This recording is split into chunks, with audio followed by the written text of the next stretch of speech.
Welcome everyone. Today on the Quilt Show, we're going to take a snapshot at improvisational piecing. And then we're going to focus on an up-and-coming quilter that makes dramatic collage and portrait quilts. Don't go away.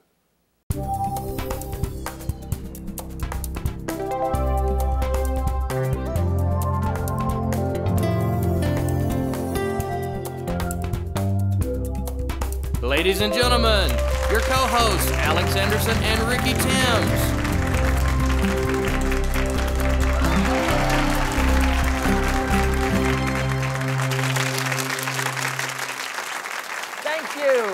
Thanks everyone.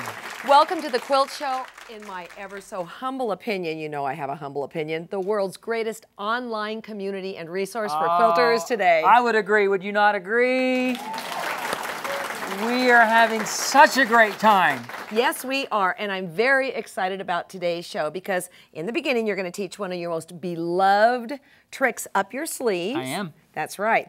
And we have a new star on the horizon that you will love, just as we love her, Lola Jenkins. So it's a great show today. It's a great day to be on the Quilt Show. You know, I've been a renegade for a long time, and I used to be called the Quilting Caveman Guy, and actually I still get that moniker quite often.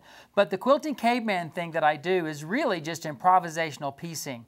I'm going to challenge each of you to try something, and I'm going to make my trademark Chantel tulip. And I call it... Is it Chantel? Yeah, I call it Chantel because I taught in England years and years ago, and one of the students called the teacher that I was with the night before, and she said, I got confused because, you know, I didn't meet Chantel. And she says, well, what do you mean there was no Chantel? She said, well, Ricky said that Anne brought Chantel, and I didn't see any Chantel. And the teacher said, no, Ricky said Anne brought show and tell. And just because of that fun little name, I ended up creating this little tulip and called it a Chantel. So if you make one, you can call it Quilting Caveman style, but you're actually making a little Chantel tulip. And I want to show you how this goes. If you look at the quilt, you'll see that there's a blossom and a stem and leaves. Those are the two units that we're going to make. Now, it doesn't look like two separate blocks maybe on the camera, but it is, and I'll show you how we divide that up. But we're going to start with the blossom first. I'm going to actually take my drawing and draw it kind of down the middle, but not exactly with a little wavy line. And then I'm going to draw a line near the bottom and off to the side. Then I'm going to do a little line here. Then I'm going to come to the other side, and I'm going to come up the other side. I'm going to do another little curve, and then I'm going to put this here. And it's this part that makes the tulip. Those are pretty open lines, soft. They're soft curves. You don't need to get too crazy wiggly about it. Now, in order to cut that, I'm going to cut that by using two pieces of fabric. I'm going to use a background fabric that's bluish, and I'm going to use this sort of mottled yellow fabric. Of course, I love my hand-dyed fabric, and I want these to be the same size. I've already cut two sides here and here, and I want you to notice the safety tip, Alex. It's when I cut, my non-cutting hand is out of the way. Yes, no kidding, because you're not using a ruler for safety. Absolutely, and I do this much faster than I'm doing it. There's another little tip, and I'm going to pull my stem and leaves in here. This is the background with the blue, and the leaves are going to be red. Ooh. How exciting. But I usually go like this. Just take it, cut it, and notice that you don't have to do that super slow, but I like for both of my pieces to be the same size when I start. So that's going to be my leaves unit, and this is my blossom. So to cut that, I'm going to do it so it's facing me. All right. Because I've done it that way forever. So let me do it kind of upside down to the camera, but there's my cut up the middle. There's going to be my two cuts for the left side of the tulip. There's going to be my cuts for the right side of the tulip, and here's the little blossom point that goes up on top. Now, when you use two fabrics like this, you're going to get two blocks. You're going to get a background that's blue,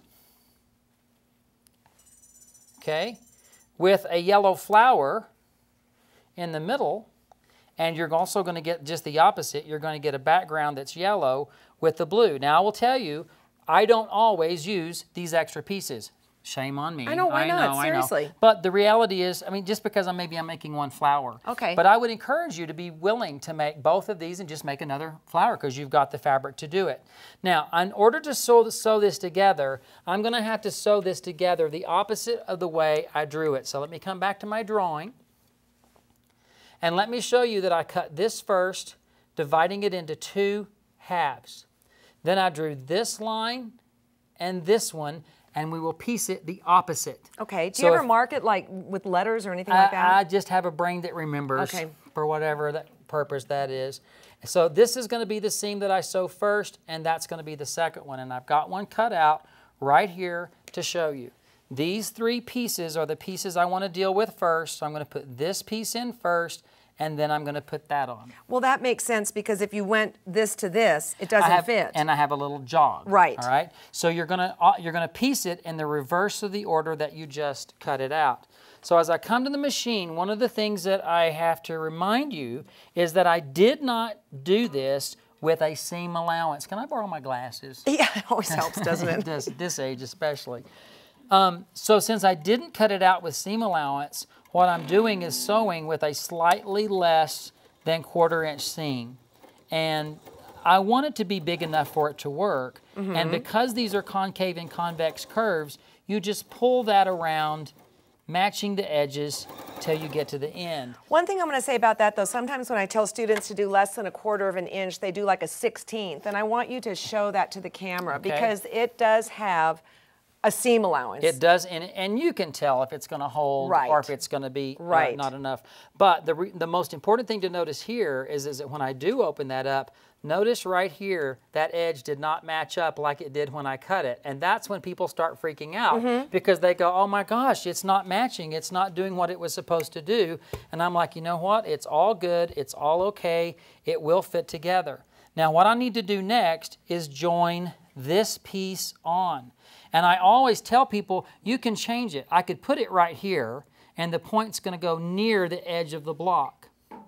Or I could put it higher up, and it's going to come in further in. So I like to say what you see is what you get. The more I hide, do you see how I can make it smaller or larger, depending on where I put it?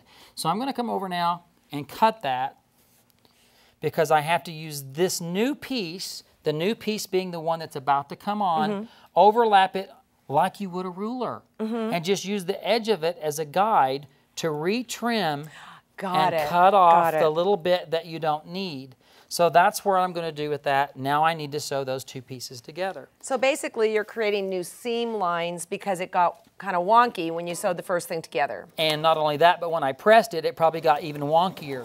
One of the things that happens, and I didn't use a spritzer bottle on that seam because it was such a short one. Sure. But I will use one on this next one. And it's whenever you do that steam iron thing, and actually I'm not using steam, I'm using a dry iron in a spritzer bottle. I absolutely love a spritzer bottle. Get it a little bit moist, and then you, dare I say it, distort your fabric. Get that to go flat. The #1 goal with caveman piecing is to get it flat. Now, do you see that I have the left side and the right side done, and this guy is really messed up? You got a situation there. The other side, the right side, let me show you on the computer how that was pieced together. You see the left side pieced and the right side is ready to be pieced. So I'm going to sew that one in first, that one in second, that one in last, and now I have the 2 halves, and those 2 halves, that seam between the 2 halves, that was the first line that I drew in the drawing. So those just join together. Now, when we look at this, let me move these guys out of the way because I don't need that. When you put this together, you can still change your design. Well, I mean, that's a problem. It's not a problem yet. Okay. Oh, you're fixing it. Yeah, look at this tulip. See how wherever I position this that I can change the way it looks? But I do need to overlap this guy. I'm going to trim him to make him smooth, so I got rid of that little bit.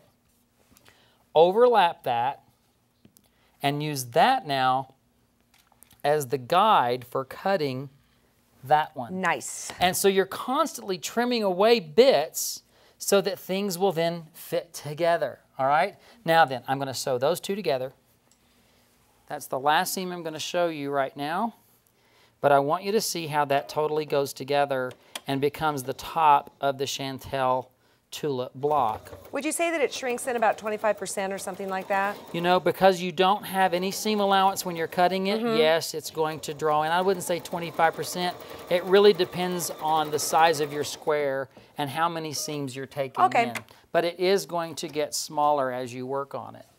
And that's fine, because I'm not trying to make this any particular size. It's going to be the size that it needs to be. How fun is that? All right? Fast. I love it. I Fast. love Fast. it. Now, the next thing I want to show you really quick is the stems and the leaves. Remember, we've got the background fabric and the leaf fabric. Let me show you on the computer how that one comes together. When I cut that out, you're going to see 3 pieces, or actually 4 pieces on the left, 4 pieces on the right. There's going to be a unit 1 on the left, a stem, which is unit 2, and the right side is what I call unit 3. So to put that together, we're going to join these 3 pieces together and then put on that little ear or wing at the top. Then you're going to join those 3 pieces together and do the same thing, put that little ear or wing on the top, and then you just simply have to join the 2 sides together to make that block. That is not difficult, right, everybody? You can do that. All right, they're sitting there going, I don't know, Ricky. Yeah, right. Maybe, maybe not. They told me I have to agree. Here's what I want to show you. Instead of using this top because it's already been cut, let me show you something here. I know that's a different color of blue for the background, but many people will try to make that stem be the exact size of that little yellow tulip. And what I'm doing is going to trim off, get ready, this is going to scare you, to do that. Yikes. Okay? But look at my little bottom of the tulip now. It's wide. And when I overlap it onto the other one, it just sits on top of that little stand. And then all I have to do to finish it up, since I've cut both of those the exact same curve, you can put it right sides together, sew it, start adding borders, start playing and having fun with improvisational caveman piecing. Chantel. That's right. And you know what, Alex? I'm going to finish this guy up after the show, and somebody out there in the TQS universe is going to win that chantel tulip. You like that, everyone? Woo-hoo! The truth of it is, Ricky, I haven't done this yet, but it's so easy. It's on my horizon. Thank you very much. Playtime. Yes. Well, I'm very excited about what's coming up next. It's a bright new star on the horizon that came across our plate, and we are so excited for you to meet Lola Jenkins next.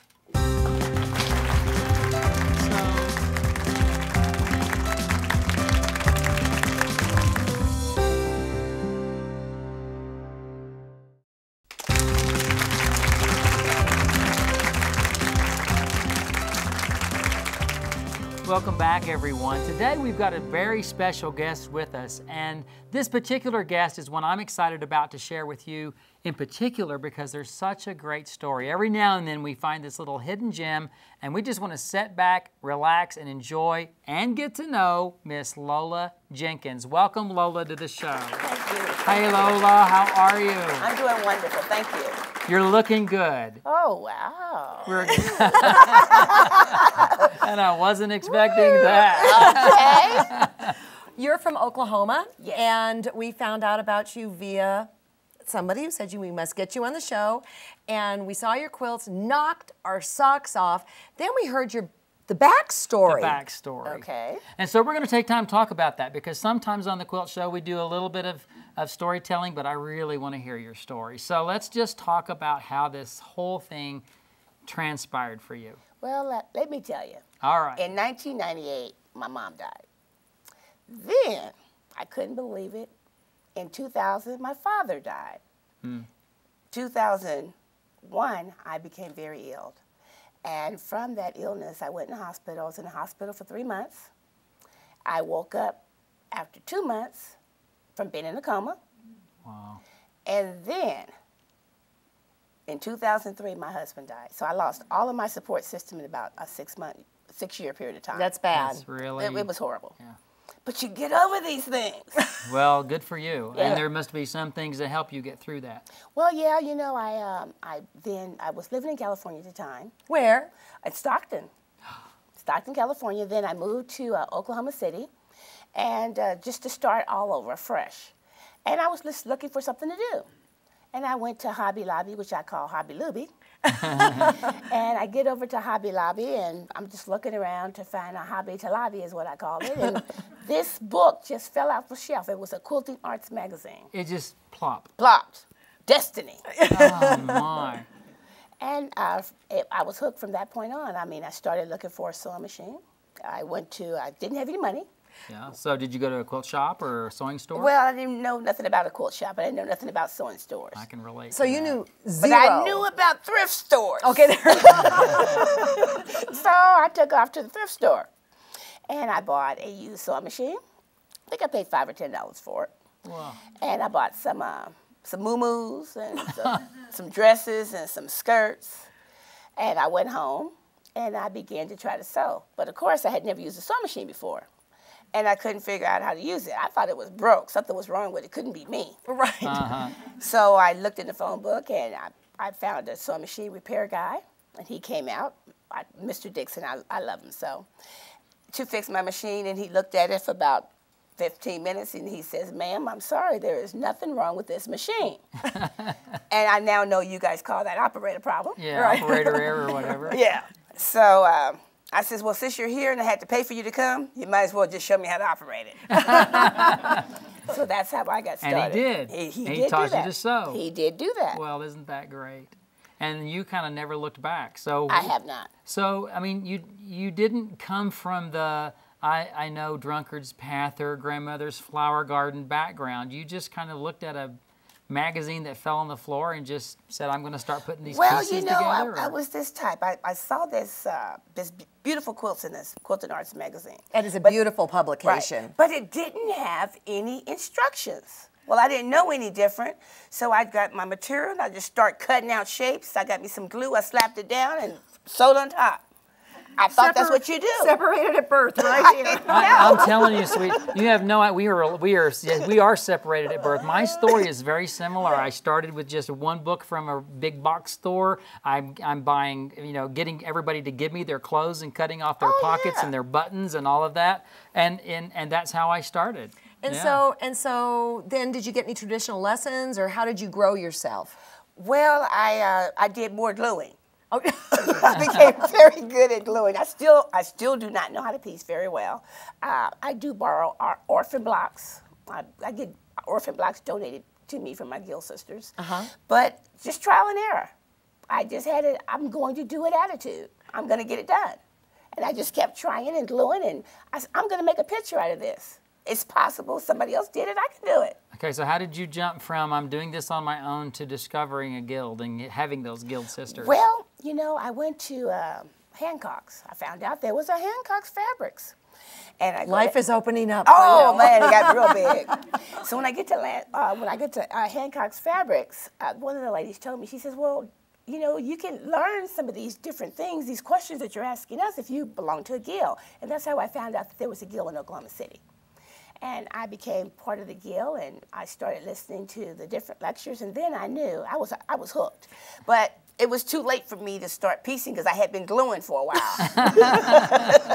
I was already hooked in the glue and the pinning business. So tell me, what do your guild friends think about the fact that you're here on the Quilt Show? They think it's absolutely awesome. They really do. They are very, very supportive. And I had the blessing to have 2 of them come with me to help finance my trip. That's So great. isn't that That's wonderful? great. That's great. Well, I want to look at your I do quilts. They're too. diverse. They're just beautiful. Well, thank you. Let's Okay. look at the first one here. Well, I call Baseball Boy. And I got that idea from taking a picture of my grandson. And he is the type that he plays t-ball, and he gets very upset when he can't hit the ball where he wants to hit They it. don't even know what base to run to. Right. So I decided to make it a little comical. I put him in a wooded area, and I said the reason why he couldn't get the ball there is because the trees is in the way. That's good. That is good. All right, and the next quilt that we're going to look at is, what's it called? This could be anybody's grandma. Okay. And it's a Norman Rockwell panel. And I decided to take that panel, cut it up, and reposition all of the pieces and make it look like a fractured portrait. So that was a panel of cloth. Yes. That you just started taking apart. Yes. I like that. Isn't that wonderful? Yes. Yeah, very creative, very Yes. creative. And I That- used some colored pencils and Sharpie. When we were looking at those prior to this particular segment, our producer, Shelley, was just really all over that quilt. She loved that. Oh, great. So now let's look at the next quilt. I particularly like this one. Well, thank you. That's Bless the Children, and that's my first Judge's Choice Award. Congratulations. Well, thank you. And with Bless the Children, I was just reminiscing on when I was a small kid playing back in the country in the water. Well, we didn't have a real river. We had, I call it mud dirt, mud ponds. And so that was just a little dreaming about that and just using a variety of different fabrics in order to show that scene. So do you draw these? I take pictures. No, actually I do draw some things, but usually I'll say, Ricky, turn around, turn and pose this direction, and I'll take a shot to use as part of, to start my drawings with. Very nice. Okay, let's look at the next one. Blue Lagoon. Blue Lagoon. That's different. Yes, It that is different. Yes. I have been collecting fish fabric now for 3 years, and I had to do something with it. So Blue Lagoon is just, I call it one of my fantasy collages that you just put anything anywhere, slap it down, and call it a day. It's one of the favorite collage techniques and classes that people like to take. I can't wait till you share this today. Do you They're have to really be great. like collecting some serious fabric, knowing that you're going to be doing a waterscape? Yes. You have to get busy early. Okay. You can't plan this at the last minute. Okay, right. Because you might have to go to several spots to find all the things you need. Right. But of course, I would have some fabrics for you, Alex. Okay. Okay. Signing up for your class. And now this next quilt is called? That is We're Not Alone, and that's a Paul Gotton painting. It's copyright free from Dover Design, and what I decided to do is just see if I could take some panel elements and place them to make it look like a beautiful setting out in the woods. And it has a lot of little hidden animals in the background. If you get close to I it. see them.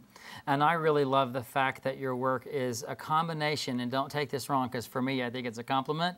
It's a combination of great sophistication with a bunch of wonderful folk elements as well. It's this nice dichotomy that's going on. Oh, there's a 25-cent word for you. Dichotomy? Yeah, there you go. Nice. All right.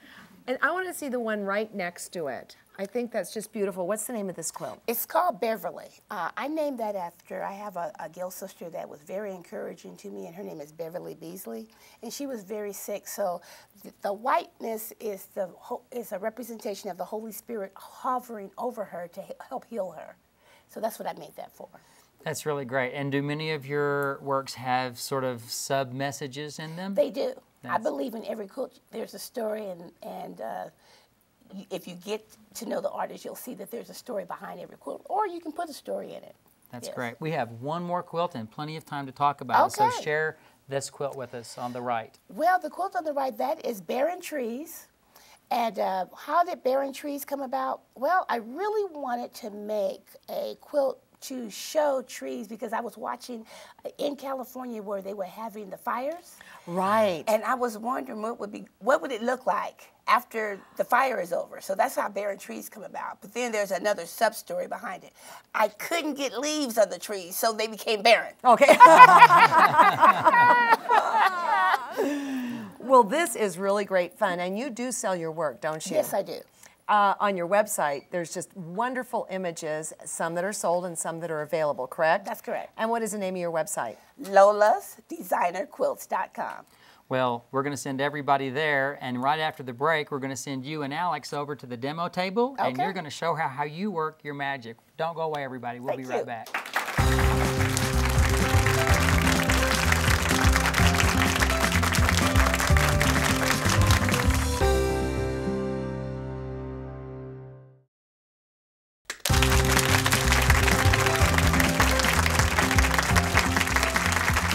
Welcome back, everyone. We're here with Lola Jenkins, and before break, we heard your story, and it's amazing because you woke up from a coma as a quilt maker. Yes. What were you before the coma? I was an accountant.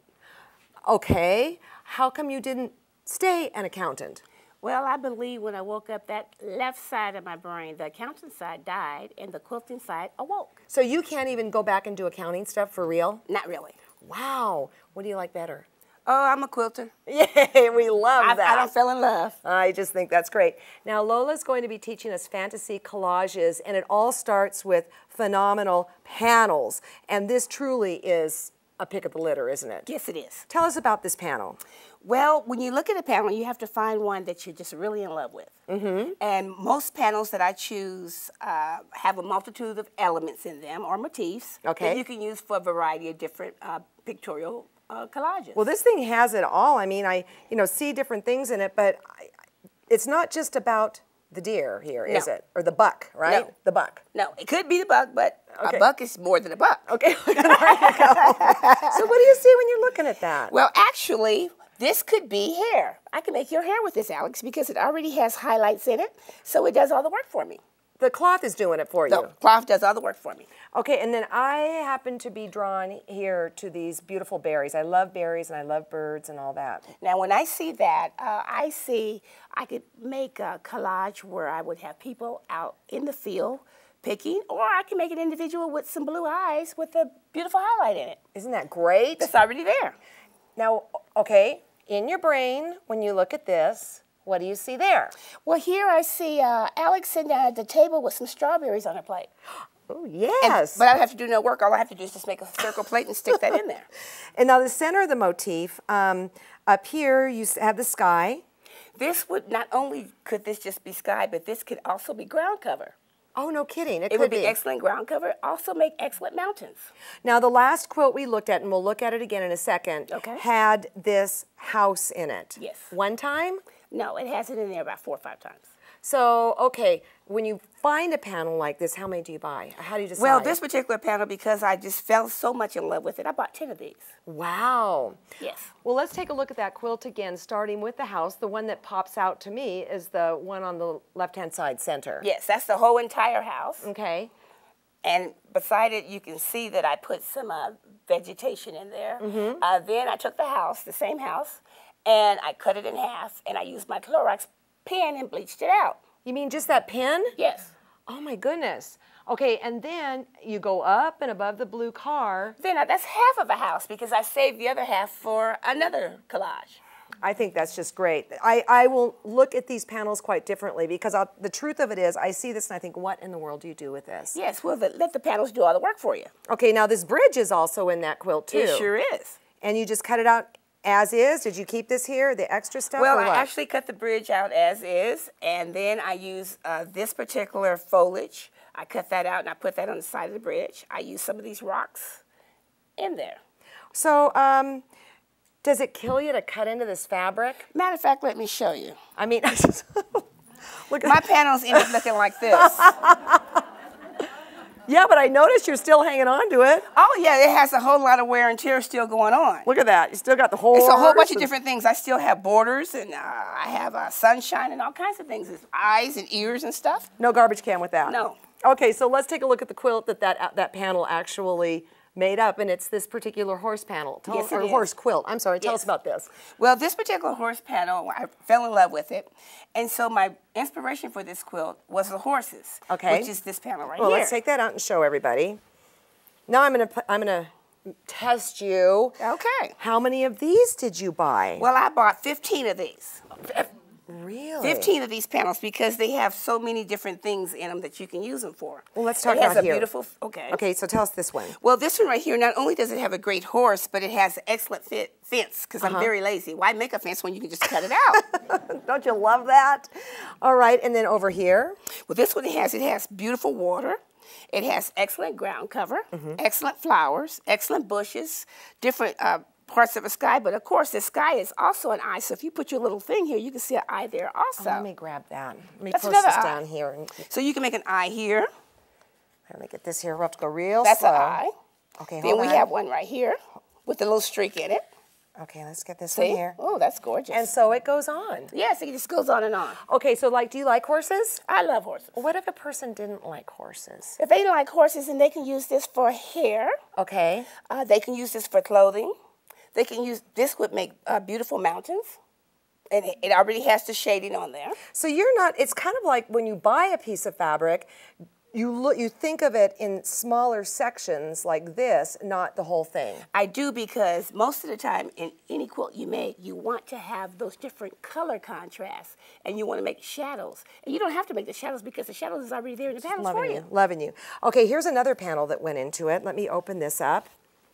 Are you a Fisher person? Not at all. Okay. And this panel happened to go in it too, correct? Yes. So, like, tell us about this. Well, here is the gorgeous sky. It gives you the skyline. Here's the beautiful mountains. You have all of your trees, your vegetation. You even have ground cover, and you even have a shadow here from your bushes. Oh, so and then you can make another quilt using fish. Well, did you? Haven't got there yet. Okay. I'm on my way. Not ready to use that fish. I kind of like the flies going on here too. Yeah, those are great. All right, here's another panel that went into the quilt. Actually, this is just what I call the novelty prints. I buy a lot of novelty prints also.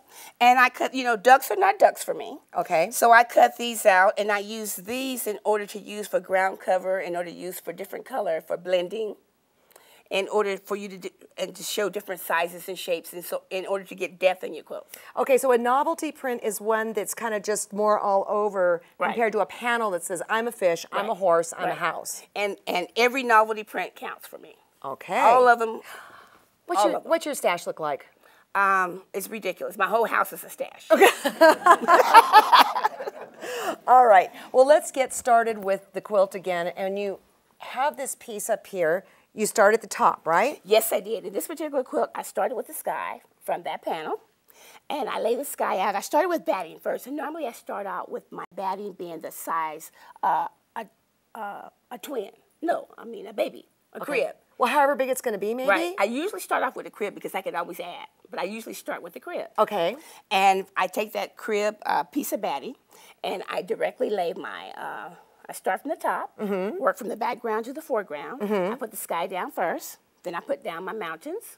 Now, do you pin like this at home? Well, when I'm at home, normally, after I get it in position and I know that's what I want, I get out that glue stick, that real expensive one, Yeah.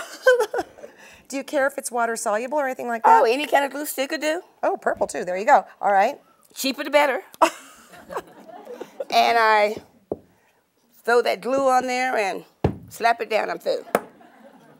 Just that simple. With artistic measure. Oh, yeah.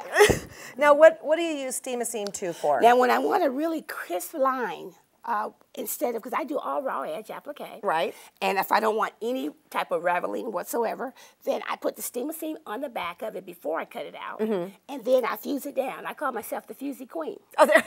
I slap it down with glue or I slap it down with Fusey, but I'm going to slap it down. I don't want to make you mad, okay? Don't slap me down or something here. All right, let's bring this over because you're working on it and you're building on it. Yes, I am. Help me lift this over. Look at this. Okay, so this is the before, and now we're adding this. Okay, now I've gotten to the point where I'm going to my next layer. And I started with some of the bushes out of that panel. And when I got to this particular section, believe it or not, I got stuck. What do I do now? Well, when I get stuck, I go to the color wheel and I look for a color that is the complementary color to bring it out. And that's across on the wheel. Exactly across on the wheel. And in this particular case, right across from the green was red. And so this is a variation of red. So I was going to say, I was sitting there, she's explaining this to me, and I'm going, Lola, that is not red. That's not red. It's a variation. Variation of red. And so that gives it the punch. Always, when you go across the color wheel, it always works, doesn't it? And I call it the pop. Okay, so when students are taking this class from you, and you teach all over the place, you tell them to come with how many panels? I tell them to come with 4. And then we exchange panels. Oh, really? I take 2 of yours and give it to somebody else and take somebody else's and give it to you, and then we're going to make a quilt. Nice. All right, now let's bring the horses over. Are people stingy? No, they're not. Okay. You know, quilters are givers. Sure. They're really givers. Unless it's that panel number 1. Yes. Okay, so here we're working our way down. We're working our way down. Then I went to the horse panel and I cut the horses out individually, and I slapped them down. I cut the fence out. I used two. It took two of them, two of the panels to make this fence this way. And you see, it even gives it some type of depth by cutting it out that way. Now I noticed not having to make a fence either. I love it. I love it. I noticed it was first it was batting, and then here I noticed that it's muslin. Yeah. So what's the difference here? Okay. Well, it's not necessarily has to be muslin. It could be some fabric that you don't like anymore. Oh, yay! Yeah, I use anything. Okay. Yeah. I mean, seriously. As long as it's cotton. Okay. As long as it's cotton. Because 100% cotton muslin or cotton scrap or whatever works. That fabric that you think is real ugly that you're not going to use, slap it on the back. Use it as your foundation. Love it. Okay, so now it's pinned, but it's gone to being glued down and smashed into shape. And you love your picture. Yes. So now what? Now you stick it under the sewing machine. And you sew, go around, put it in free motion, and you just go around all of the different elements. You just sew around them so that they won't fall off. Okay. Once you do that, you put the quilt sandwich together and quilt the hell out of it.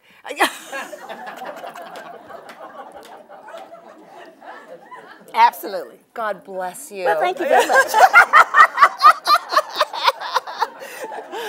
Listen, everyone, don't go. Simply amazing. I know. What did I say? I know. Don't go anywhere, because when we come back, more with Lola. Right on.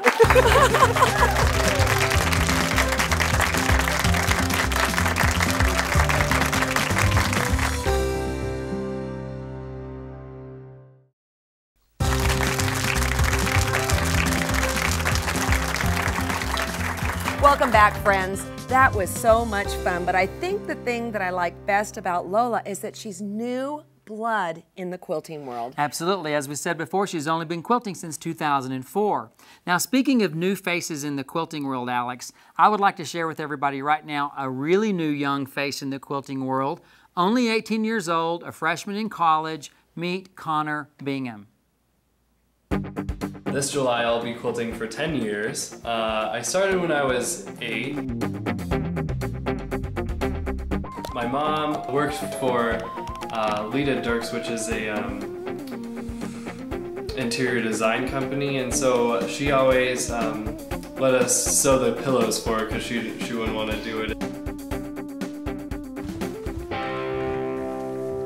This is Tangled in Texture. And it was the first quilt that I put into a show, and I got first place, which was pretty cool, in a Judge's Choice Award. It was the first time I had done freehand feathers or pretty much freehand anything on the long arm, so very proud of that one.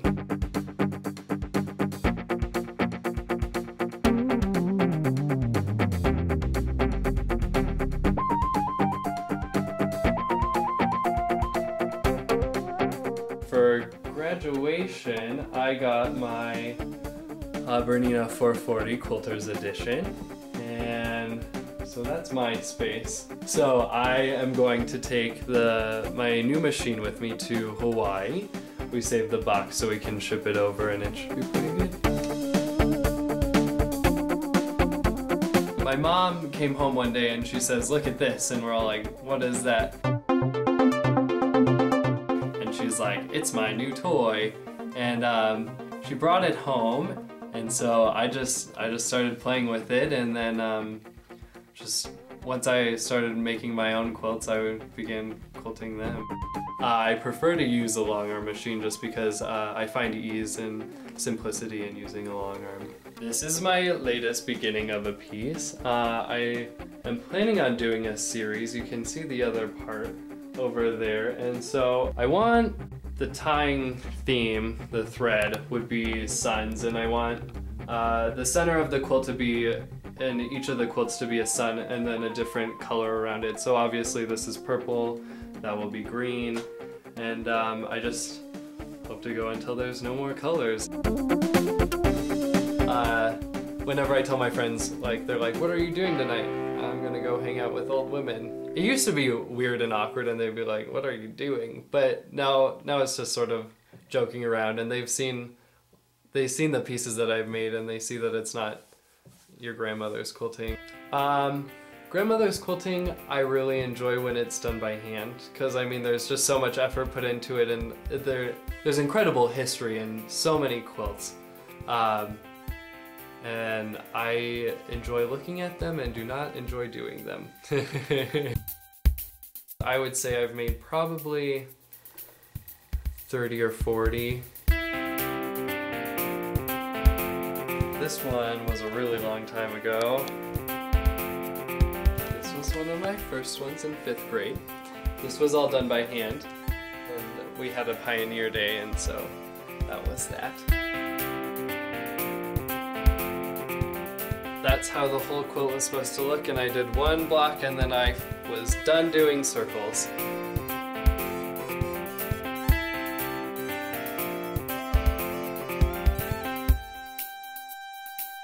I made this quilt for my dog Bailey about 6 years ago.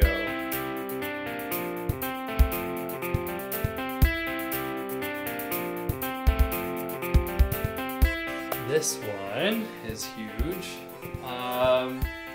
I got one of those like $200 fat quarter packs from Utah. I brought this to one of my quilt groups and I was showing people and they're like, "What are they, spaceships?" And I was really mad. I was like, "No, they're Christmas candies." When Colorado did their shop hop, they printed their own fabric for the quilt, and so they've made a couple little patterns, and so this is just one I did, and I just added the green borders to their pattern, and I just did some cutouts of columbines.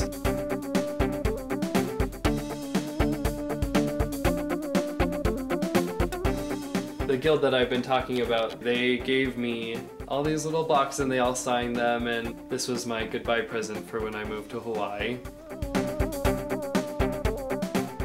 I don't plan on losing it. I think it's a really cool art form, and I really appreciate what it's done for me in my life, and so I plan on continuing unquilting.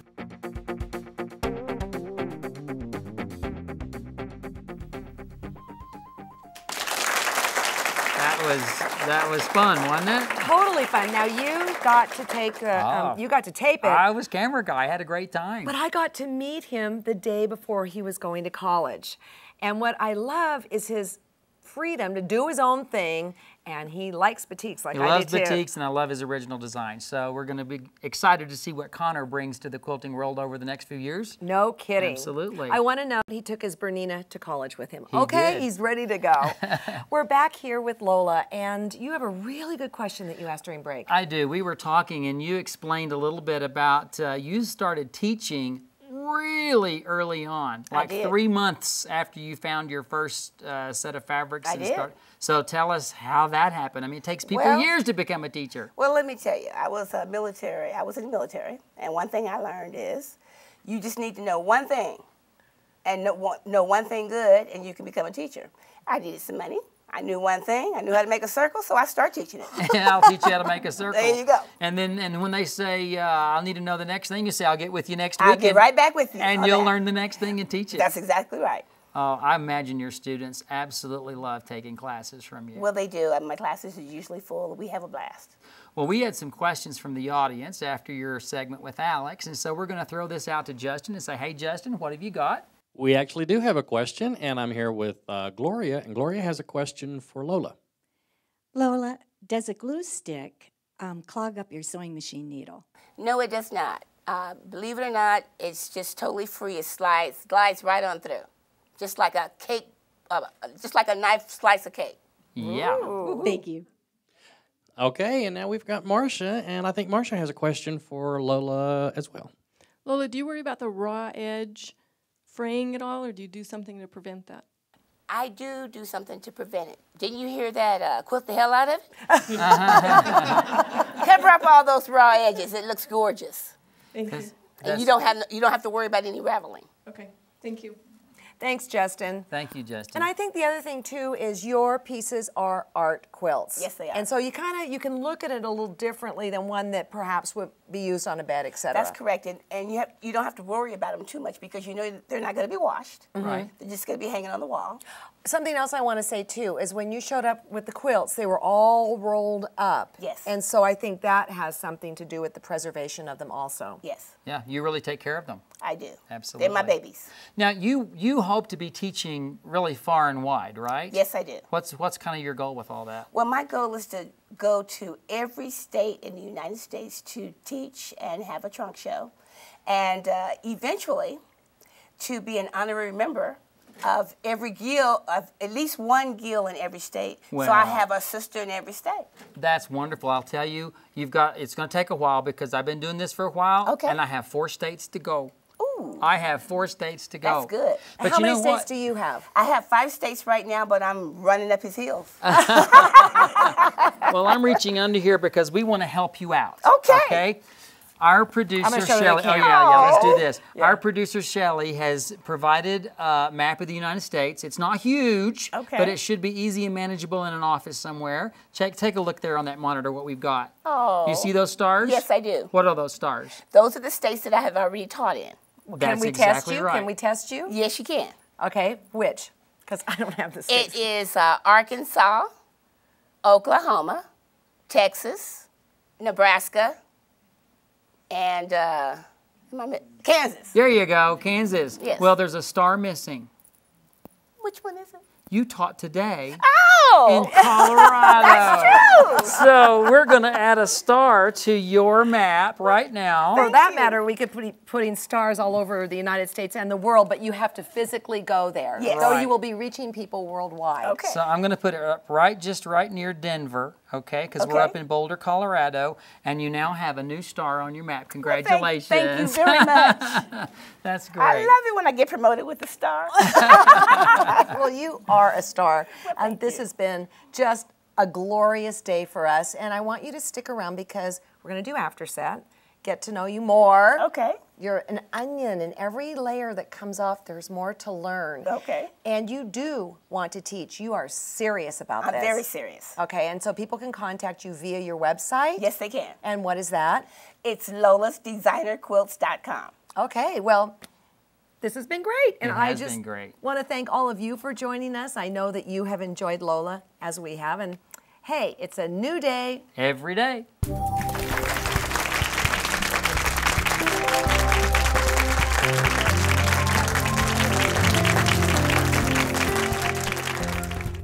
You don't want to miss the after set of today's show right after the credits.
Lola, right at the end of the show there, we were talking about goals. Yes. And in the break before we started this, we started thinking, you know what? You do set goals. I do. And that really helps you not only for the day, but to get to the next step. It does, and it helps me to stay focused. And so I said, can you articulate your goals? And you said, yes, Absolutely. I can. Just Let's, boom, boom, let's boom. hear them. Well, first of all, I made a goal to be on the Quilt Show. Here I am. Now, why? Why was that a goal? Well, I wanted to get some national exposure. I know where I wanted to go in the quilt world. I know that you got to work hard and you got to get out there. Well, let me tell you, you didn't get a national exposure. You just got some International. international exposure. Just so excited about that. Okay, so another Then I goal. wanted to be in a magazine, and in February I'm going to be in the Quilt Life magazine. Yeah. Oh, okay. I've heard of that magazine. I've heard of that Have you heard of it? magazine. Yeah. That's a good one, isn't it? Yeah, I the know best it is. one, actually. I made a goal to be an honorary member. When I first started, I made a goal to be an honorary member of 10 guilds in Oklahoma. I am an honorary member of 12 guilds in Oklahoma. Congratulations. Yes, and every time I went to a guild speaking, I says, now you know, one day I'm going to be big. You better make me an honorary member where I still want to be. That's great. I made a goal in order to publish a book, and I'm working on that right now. I made a goal to be, I want to go across the United States, and like I told you, I want to have a trunk show in every state. And I also want to pick up and be an honorary member of a gold in every state. A guild in every A guild, yes, yes. And so the first one that picks me up, well, look, they're going to have this wonderful sister.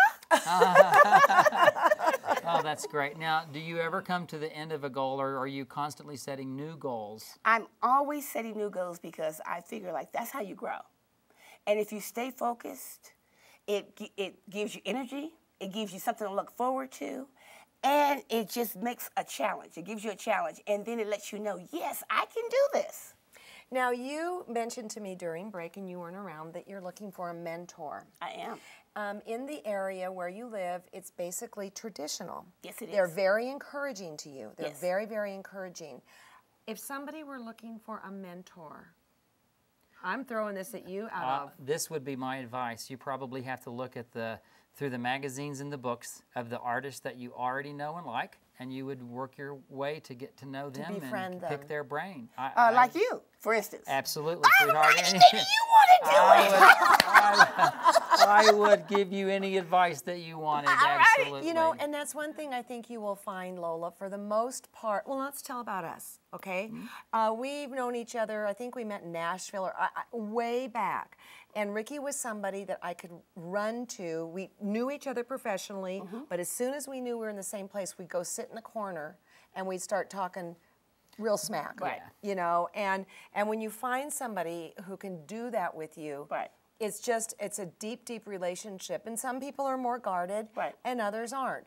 And that's what you're going to be seeking and looking for. And I can guarantee you will find the right person. Okay. Yeah, and I believe that just about anybody can't go anywhere without the mentoring process. That's right. And I would say that to the people that are listening. I mean, find those people around you that can feed you, not beat you up, but encourage you, lift you up, but also tell you the truth. Yes. Yes, and I know. Truth is important. And very I've important. had probably, I can think of 2 right off the bat.